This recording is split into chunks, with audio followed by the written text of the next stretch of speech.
name is Kathy Engelbert. How are you? Hey, Kathy, good. How are you? Caitlin, I just want to personally congratulate you on being named captain for the 20.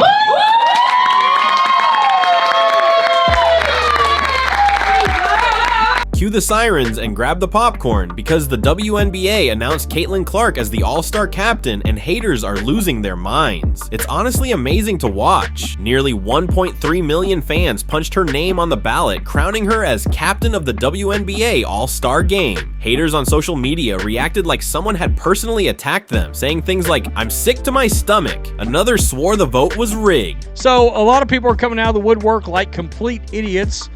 And, of course, they're trying to hate on this, calling the voting rigged. Meanwhile, Fever fans, they're busy booking hotels for Indy's All-Star Weekend and refreshing Ticketmaster as if a sale was occurring. But the captain announcement was just the spark. What followed was a masterclass in internet meltdown. Think dissertations on turnovers, think pieces about white privilege, and a tidal wave of people hate watching every dribble like it's their side hustle. All while Clark grins, signs more jerseys, and quietly reminds everyone that she doesn't just move the needle, she is the needle. And of course, she set a far and away record with nearly 1.3 million votes coming in for the All-Star Game. She's a captain. Nafisi Collier's a captain. But Caitlin Clark can't do anything without the haters oozing out of the pores. If you're still clinging to the idea that Clark's buzz is overblown, chew on this. The 1.3 million fan votes that vaulted her into the captain's chair didn't just break the WNBA record, they eclipsed the combined total of the top 30 vote getters from 2023 by herself. Now that is nuts. The ballot math makes the feat even spicier. Fans control 50% of the vote, but players 25% and media 25% still have their say, meaning Clark's impressive season and stat line had to impress more than just Iowa diehards. And yes, all that production is coming while she drags herself while dealing with an injury. For reference, the top 30 voters for the 2023 All-Star Game received 1.17 million All-Star votes combined. So she got more votes by herself than the top 30 got all together. Now follow the money trail. Home crowds at Gainbridge Fieldhouse are averaging 16,000 fans, nearly double the next closest team, and road games see huge ticket sales bump whenever Clark's in town. All-Star Weekend landing in Indianapolis wasn't a coincidence. It was a business decision with dollar signs the size of scoreboard digits. Yet those eye-popping figures were only the fuse. The real fireworks ignited the instant the results hit social media, and players threw hate. Reeks of white privilege. So, this was the post. I'm effing sick to my stomach, and I hate all of you at WNBA, at WNBA Commish. As if the All-Star Game wasn't bad enough, I'm begging players not to go there this year. OMG.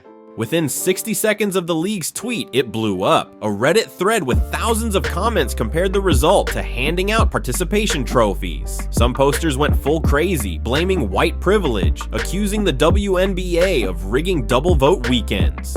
Yeah, the fans are, and I don't even mean the fans, I mean the hatelins. The hatelins. Now, we know what they are. There's no point calling them fans. But actually, you know what? No. I think there is a good point in calling them fans, because that's what they are. They are fans. They are Caitlin's second biggest fan group because they are watching every single game. Like if the Hatelins are watching every single game, they are like going out of their way to watch. Obviously, they're watching every single game. They're tweeting about Caitlin on a daily basis. The absurdity would be hilarious if it weren't so revealing. People who claim to despise Clark are logging more screen time on her highlights than her biggest supporters. They clip every turnover, rage retweet every sponsorship, and keep her name trending while Fever fans quietly buy jerseys and book all-star tickets. And here's the delicious twist. Every hate watch boosts view counts. Every Caitlin Clark this and Caitlin Clark that pumps views, and the league's marketing team doesn't have to spend a dime. The haters aren't her kryptonite, they're her unpaid promo department, and the irony only gets juicier. I mean, okay, you'd have to be a moron not to realize Caitlin Clark is far and away the most popular athlete in women's sports. Women's sports, not women's basketball, women's sports.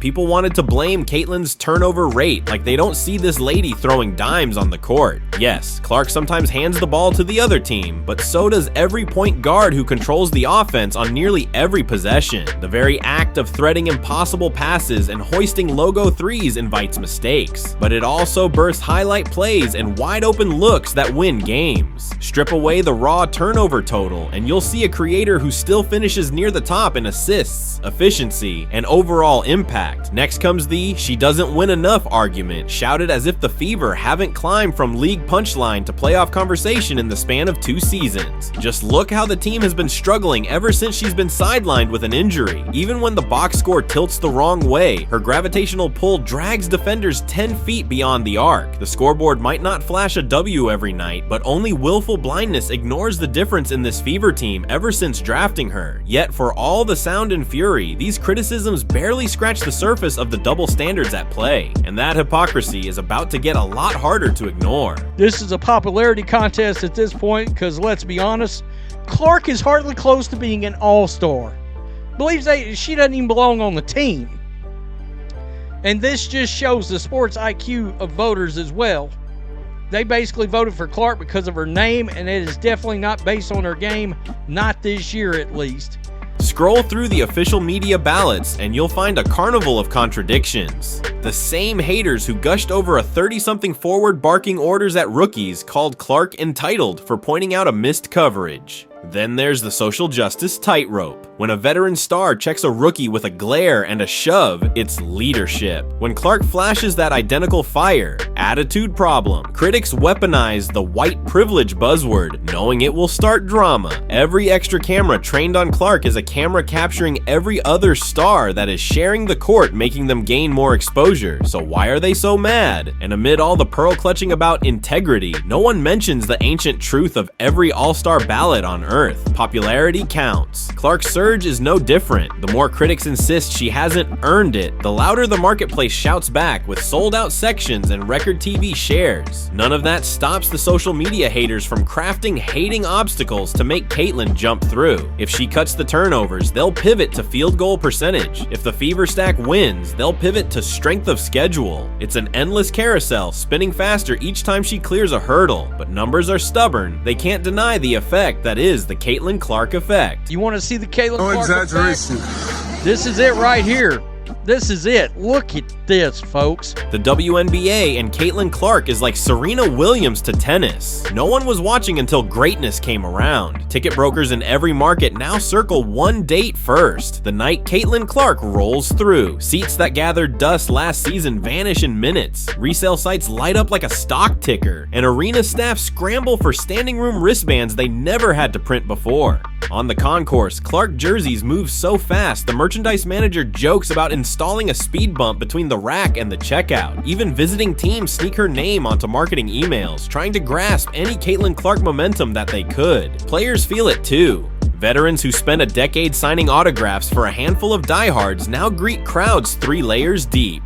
Rookies who shared locker room benches with folding chairs last year now ride charter flights paid for by a league flush with fresh media money. People are now paying attention, and it's all because of one person. Critics can quibble about stat lines until the shot clock expires, but turnstiles and Nielsen meters are impossible to ghost right. They cast their votes in real time every night, and their verdict is deafening. Clark isn't just a storyline, she's an economic engine that the WNBA desperately needed. Here's the plot twist no one saw coming. Every furious thread, every rigged vote rant, every rant about privilege is the best promotional copy Nike, ESPN, and the WNBA never had to pay for. Rage tweets rip across timelines at the speed of Wi-Fi, splashing Clark's name onto phones that have never streamed a women's game. A doomscroll crusader posts a shaky clip of her latest step back, and in the same breath, hands that highlight to tens of thousands of curious onlookers. The louder the outrage grows, the more potential of gaining new eyes to the sport. Every league dreams of a lightning rod who triggers this kind of perpetual buzz. In the Jordan era, it was, he pushes off. In the LeBron era, it was he stacks super teams. In the Steph era, it was he broke basketball. Now in women's hoops, it's Clark ruins the game, and the repeat button is jammed all the way down. Let's be real, without superstars driving the game forward, the sport doesn't reach that next tier of competition, and as fans, that's exactly the spectacle we crave. Which brings us to the moment of truth: is the WNBA reaching that next tier of higher competition? I mean, obviously I'm going to try to get my teammates on my team. Why wouldn't I? That's obviously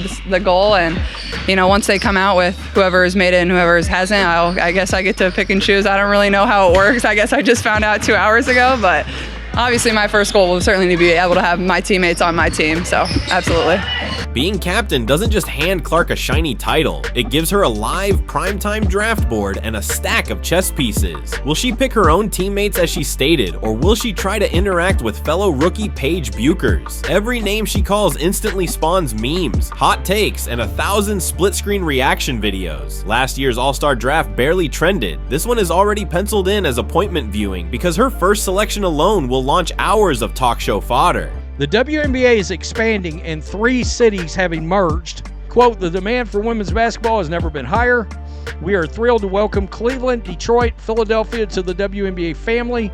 WNBA Commissioner Kathy Engelbert said, this is a historic expansion for powerful reflection of our league's extraordinary momentum, the depth of talent across the game, and the surging demand for investment in women's professional basketball.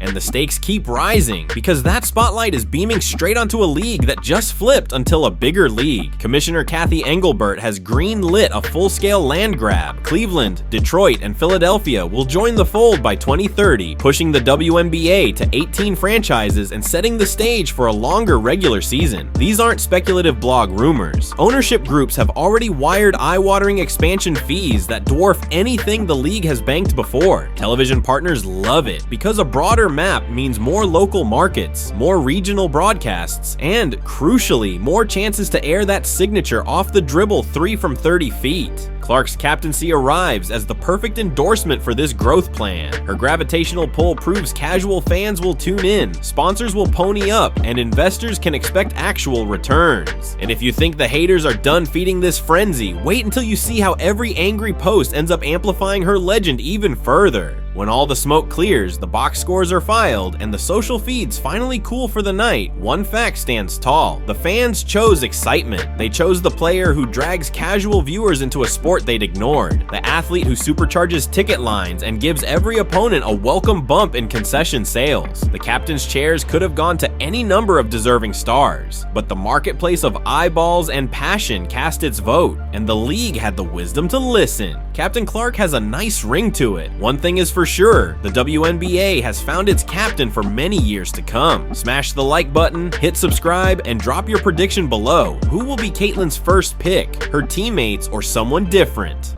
Thanks for watching. We'll see you in the next video.